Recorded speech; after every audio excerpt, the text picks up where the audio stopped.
So diabetes ಬಂದು obesity ಆಯ್ತಾ ಅಥವಾ ಒಬೆಸಿಟಿಯಿಂದ ಡಯಾಬಿಟಿಸ್ ಬಂತಾ ಅನ್ನುವಂಥದ್ದು. ಡಯಾಬಿಟಿಸ್ ಬರಲಿಲ್ಲ ಅಂದ್ರೂ BP ಬರ್ಬೋದು, BP ಬರಲಿಲ್ಲ ಅಂದ್ರೆ ಇನ್ನೊಂದೇನೋ ಬರ್ಬೋದು. ಡಯಾಬಿಟೀಸು ಒಬಿಸಿಟಿ ಇನ್ವೇರಿಯಬಲಿ ಅದು ಇಂಟರ್ಲಿಂಕ್ಡ್.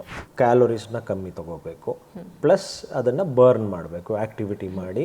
ನಮಸ್ಕಾರ ವೀಕ್ಷಕರೇ, ಸಂಯುಕ್ತ ಕರ್ನಾಟಕದ ನಮ್ಮ ಡಾಕ್ಟರ್ ಕಾರ್ಯಕ್ರಮಕ್ಕೆ ಆತ್ಮೀಯವಾದ ಸ್ವಾಗತ. ಸ್ಥೂಲಕಾಯ ಅಥವಾ ಒಬೆಸಿಟಿ ಇದರ ಬಗ್ಗೆ ನಾವು ಚರ್ಚೆಯನ್ನು ನಡೆಸ್ತಾ ಇದ್ದೀವಿ.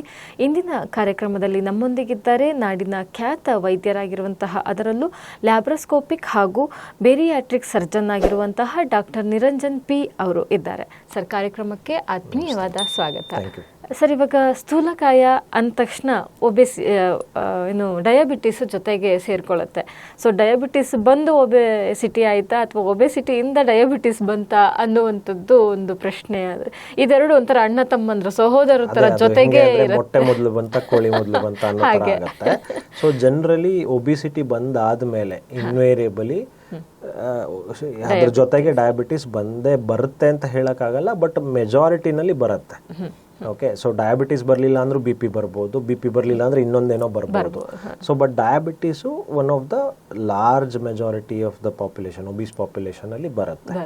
ಸೊ ಇದರಿಂದ ಅದ್ರದ್ದೇನಂತ ಅಂದ್ರೆ ಟ್ರೀಟ್ಮೆಂಟ್ ನಾವು ನೋಡಿದ್ರೆ, ಇವಾಗ ನಾವು ಒಬಿಸಿಟಿಯಿಂದ ವೆಯ್ಟ್ ಕಮ್ಮಿ ಮಾಡ್ಕೊತಾ ಹೋದರೆ ಯಾವುದೇ ಮೆಥಡ್ ಆಗಿರ್ಬೋದು, ನಮ್ಮ ಲೈಫ್ ಸ್ಟೈಲ್ ಮಾಡಿಫೈ ಮಾಡಿಕೊಂಡು ಅಥವಾ ಎಕ್ಸಸೈಸ್ ಮಾಡಿಕೊಂಡು ಅಥವಾ ನಮ್ಮ ನ್ಯೂಟ್ರಿಷನಲ್ ಇದನ್ನ ಡಯಟ್ ಇದನ್ನ ಹೆಲ್ಪ್ ತಗೊಂಡು ಫುಡ್ ಕಂಟ್ರೋಲ್ ಮಾಡಿಕೊಂಡು, ಅಥವಾ ನಾವು ಇನ್ನೊಂದೇನೋ ಇಂಟರ್ವೆನ್ಷನ್ನು, ಮಾತ್ರೆನೋ ಇಂಜೆಕ್ಷನ್ನು ಅಥವಾ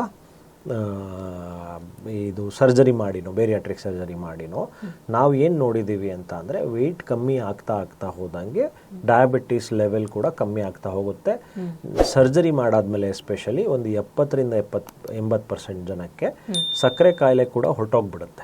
ಸಕ್ಕರೆ ಕಾಯಿಲೆ ಮತ್ತೆ BP ಕಾಯಿಲೆ ಮತ್ತೆ ಈ ಸ್ನೋರಿಂಗ್ ಅಂತ ಹೇಳ್ತೀವಲ್ಲ, ಅಬ್ಸ್ಟ್ರಕ್ಟಿವ್ ಸ್ಲೀಪ್ ಎಪ್ನಿಯಾ. ಸೊ ಇವೆಲ್ಲ ಹೋಗೋ ಚಾನ್ಸಸ್ ಬಹಳ ಜಾಸ್ತಿ ಇರುತ್ತೆ ವೆಯ್ಟ್ ಕಮ್ಮಿ ಆಗ್ತಾ ಆಗ್ತಾ.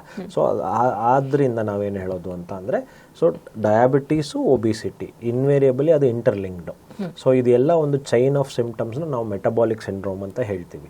ಸೊ ಬಾಡಿನಲ್ಲಿ, ದೇಹದಲ್ಲಿ ಅದು ಹಾರ್ಮೋನ್ಸು ಮತ್ತೆ ಮಲ್ಟಿಪಲ್ ರೀಸನ್ಸ್ ಇಂದ ಒಬಿಸಿಟಿ ಬಂದಾದ್ಮೇಲೆ ಇನ್ವೇರಿಯಬಲಿ ಅವ್ರಿಗೆ ಇನ್ಸುಲಿನ್ ರೆಸಿಸ್ಟೆನ್ಸ್ ಶುರು ಆಗುತ್ತೆ. ಶುಗರ್, ಡಯಾಬಿಟಿಸ್ ಕೂಡ ಅದ್ರ ಜೊತೆಗೆ ಬಂದೇ ಬರುತ್ತೆ. ಸೊ ಹಾಗೆ ನೋಡ್ದಾದ್ಮೇಲೆ ನೀವು ವೆಯ್ಟ್ ಕಂಟ್ರೋಲ್ ಯಾವುದೇ ರೀತಿನಲ್ಲಿ ಮಾಡ್ಕೊಂಡಾಗ ನಿಮ್ದು ವೆಯ್ಟ್ ಕಮ್ಮಿ ಆಗ್ತಾ ಆಗ್ತಾ ಶುಗರ್ ಲೆವೆಲ್ಸ್ ಕೂಡ ಕಂಟ್ರೋಲ್ಗೆ ಬರುತ್ತೆ. ಕಮ್ಮಿ ಮೆಡಿಸಿನ್ಸ್ ಪ್ರಾಬಬಲಿ ಕಮ್ಮಿ ಆಗ್ಬೋದು. ಕೆಲವೊಂದು ಎಕ್ಸಾಂಪಲ್ಸ್ ಅಲ್ಲಿ ಕ್ಯೂರ್ ಕೂಡ ಆಗ್ಬಿಡ್ಬೋದು, ಡಯಾಬಿಟಿಸ್ ಮತ್ತೆ BP ಮತ್ತೆ ಇವೆಲ್ಲ ಸಿಂಪ್ಟಮ್ಸ್. ಸೊ ಅಂದ್ರೆ ಇವಾಗ ಡಯಾಬಿಟಿಸ್ ಪೇಷಂಟ್ ಒಬೆಸಿಟಿ ಬರುವಂತದ್ದು ಸಾಧ್ಯತೆ ಜಾಸ್ತಿ ಇರುತ್ತೆ.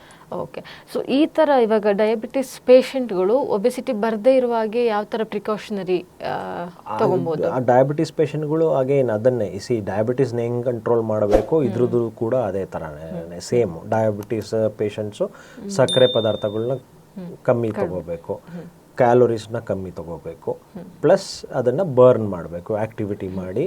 ಎಕ್ಸಸೈಸ್ ಅಂತ ಅಂದರೆ ಹೋಗಿ ಜಿಮ್ಗೆ ಹೋಗಿ ಬಾಡಿ ಬಿಲ್ಡ್ ಮಾಡೋ ಅಂಥ ಎಕ್ಸಸೈಸಸ್ ಅಲ್ಲ. ಅವರು ಮಾಮೂಲಿಯಾಗಿ ಬ್ರಿಸ್ಕ್ ವಾಕಿಂಗ್ ಒಂದು ದಿನಕ್ಕೆ ಒಂದು 1 hour, half an hour to 1 hour ಮಾಡಿದ್ರು ಸಾಕಾಗತ್ತೆ ಎಷ್ಟೋ ಟೈಮಲ್ಲಿ. ಹೋಗಿ ಜಿಮ್ಮಲ್ಲಿ ಹೋಗಿ ಜೋರಾಗಿ ಓಡಲೇಬೇಕು ಅನ್ನೋದಿಲ್ಲ, ತುಂಬ ಎಕ್ಸರ್ಷನ್ ಮಾಡ್ಕೋಬೇಕು ಅನ್ನೋದಿಲ್ಲ.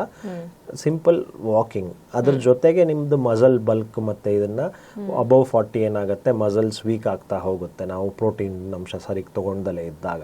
ಸೊ ಅದಕ್ಕೆ ಮಸಲ್ ಬಲ್ಕಿಗೆ ಎಷ್ಟೇ ಬೇಕು ಆ ಥರ ಎಕ್ಸಸೈಸ್ಗಳು ಮಾಡಿಕೊಂಡ್ರೆ ಮೇಂಟೈನ್ ಆಗ್ತಾ ಹೋಗುತ್ತೆ ಅದು. Okay okay.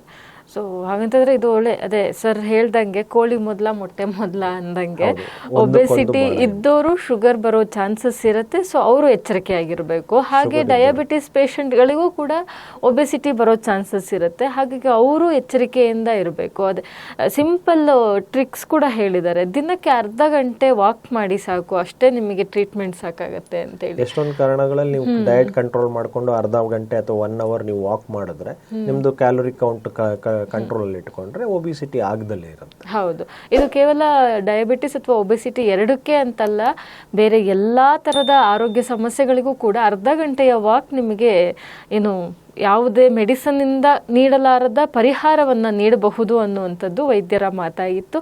ಮುಂದಿನ ಸಂಚಿಕೆಯಲ್ಲಿ ಇನ್ನಷ್ಟು ಹೊಸ ಮಾಹಿತಿಯೊಂದಿಗೆ ನಿಮ್ಮ ಮುಂದೆ ಬರ್ತೇವೆ. ನಮಸ್ತೆ.